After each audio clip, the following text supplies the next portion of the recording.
So I've been following this deck list for a little while, taking a look at some of its predecessors and the other things. So for today's Metagame Monday, we're going to be doing a little discussion on this, on the current rendition and update to the deck. So Lucas Veitch, I believe, recently just went to the West Isle Regionals, and he finished 14th out of 308 players. Now, the reason that this is important is to understand, looking at the current level of innovation that is currently invested in the current format of Yu-Gi-Oh!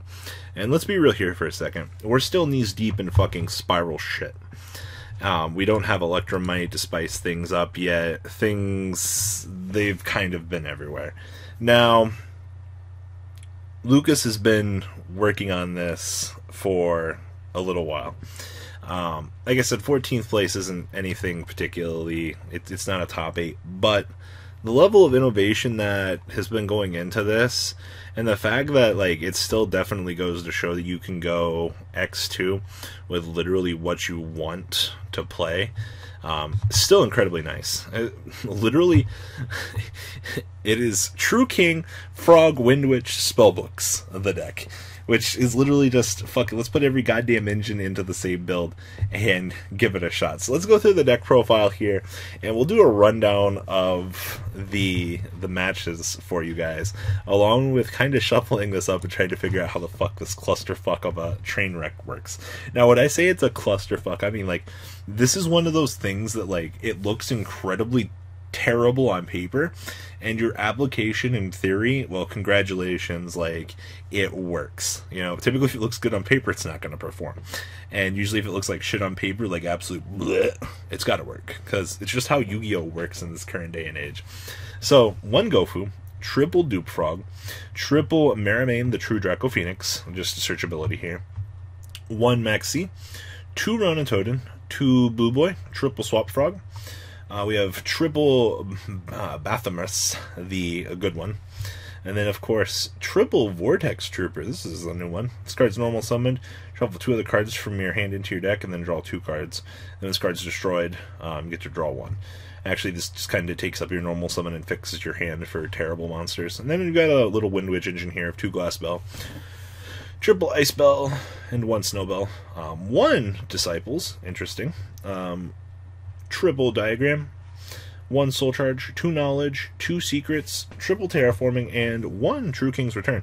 I definitely am liking this, though, because once you're setting up and started destroying stuff like this, you have the option to decide if you want to, which path you want to go down, and I guess gives you recyclability, especially if this establishes itself past turn 4 or 5, and you're on a continuous destruction path. Just recurability becomes key the later the game goes. And I mean, you're already playing a grind game as it is, so forcing the opponent to play the game at your pace with this as a tech option that you can search at any point in time, really good value.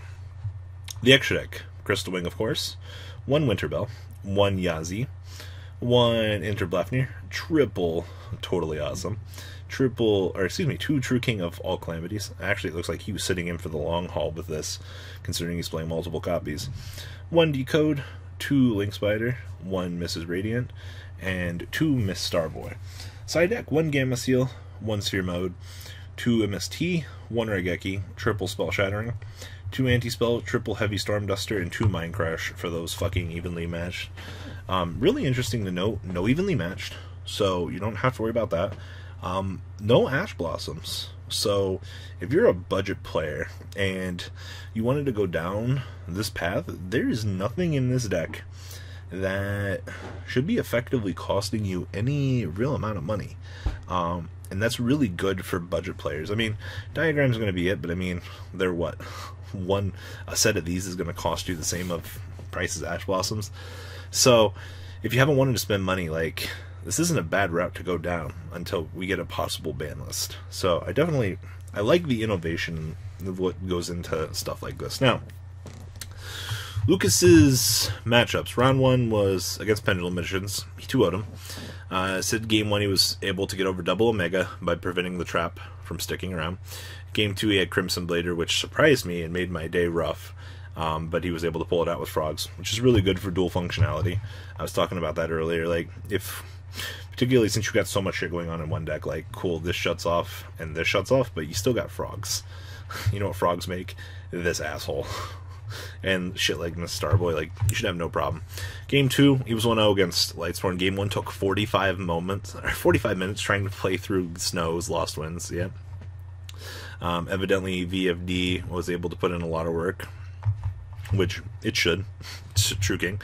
Round 3 was against Spirals. He 2-0'd Spirals. Game 1, he made Crystal Wing. He has a Spiral player. If your opponent makes Crystal Wing and you can't out it, well, you know, you're going to have a bad time. Game 2, his opponent made Sleeper Firewall and a way to summon Super Agent from Grave to pop a Spell Trap card, but he played through it. This is all you really need to say about playing through a Spiral board. Round 4 was against Spirals. Game 1, I got wiped by the combo. Yep, Sleeper does that. Game 2, I was able to lock him out with VFD and win. Once again, the VFD is too good. Game 3 was a grind, but I was able to make enough toads for game to prevent him from going off, and then finished the game with a Spell Shattering Arrow. Yep, Sleeper, all the bullshit with the field spells. Round 5 was against Trickstars. Game 1, he opened up Crystal Wing. You guys remember when Trickstars used to play the Windwitch engine? I remember. Game 2, his opponent opened up Burn. Yeah, it happens. It's Trickstars. Game 3 was enough back row hate to resolve a destruction of Spell Shattering. And then he Water TK banished his Reincarnations and sealed off the game. Bathroom are putting in work. Round 6 was a misplay against Spirals. Just a potential miscalculation in game. Round 7 was against Infernoids. He saw the fusion card, Void Feast, and Grass game 1. And while I opened up, he grinded me through. Game 2, he bricked. I can only imagine what a brick looks like when we shuffle this up in a minute. Round 8 was against Spirals. Opened up VFD and Recursion. Game 2, she didn't open anything that nuts, and I went and set up a VFD and OTK the next turn. Then round 9 was against Lightsworn, Crystal Wing. He saw Grass, so it took over 30 minutes, but I grinded out. Game 2 started with a brilliant fusion combo, and he was able to bore a load with VFD.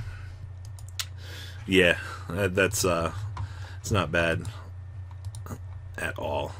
I believe that there was supposed to be one correction on the list here. It was supposed to be 1 decode talk. Yeah, 1 decode. Yeah. Never mind. Disregarded the Borrowed part. It was for his opponents. I misread that. So, what the fuck do these hands look like? Alright, cool. Well, we opened up the Windwitch engine and Swap Frog and Diagram. Alright, so like this is the best of like all worlds, right? Like, I also have the Soul Charge to kind of just blow his opponent out. Like, it's kind of how this works, right? No mercy. God, what a fucking hand. Next up, Vortex Trooper isn't bad. Oh my god, we opened up Swap Frog Terraforming. Is every hand going to just mesh this well? Oh cool, we opened up Gofu Swap Frog. Feels really bad, man. With the field spell. So cool, so we could pop this, draw 1, and then, alright. The fucking free value, I guess. I haven't seen a hand here that looks like a brick. Cool, Blue Boy will go fix our hand. Kinda sucks we open up the Dupe Frog, but that's fine. Spellbook of Secrets. I mean, we have Terraforming we can kind of start setting up. From there, Blue Boy Soul Charge. I really wish this... It depends what we draw off of this, but we could possibly combo extend into some good shit here. Outside of that, we opened up the Bad Windwitch engine. I mean, you can start setting up your Draco engine, which is fine. Why do we keep opening up the Bad Windwitch? Man, those first 4 hands looked really good. Oh, Windwitch engine Swap Frog's pretty good, I heard. With knowledge. Alright, I'll take that. I mean, it's not gonna get much better than that. Anytime I see this card, I just want to smile, because we just get to draw. Fucking free abuse for this. Why does this not have to be on the field to resolve? So good. Oh, cool, we opened up Diagram, Vortex Trooper again. Enjoy free value with the Draw Engine and Gofu. I see Gofu more than I should. Very interesting breakdown of the deck, though. Like I said, Lucas has been working on this for a little while. I've seen some of the more initial builds, talked about them a little bit, making references to them, but I really like this concept. It looks like a lot is going on, and I'm not going to be the first to tell you that it looks like a clusterfuck, but the synergy that goes into like the detail with this, and just the fact that like these three engines kind of all just go together, you're not losing anything by playing them. Not at all. So once again, Lucas, congrats on the 14th place, sir. What do you guys think about this? Leave a comment down below. Tell me what you guys think, and I'm out, guys. The ride never ends, guys. Make sure you enable those notifications to get the latest videos that are being posted on this channel. Make sure you guys check out VanCole40 for my Cardfight Vanguard channel, and join me and House of Champions on the Zodiac Duelist TV Twitch stream. We'll be interacting with our audiences. And please check out No Limit Gaming and LGTCG.com for the cheapest trading cards on the market. Thanks for watching, guys, and please have a good day.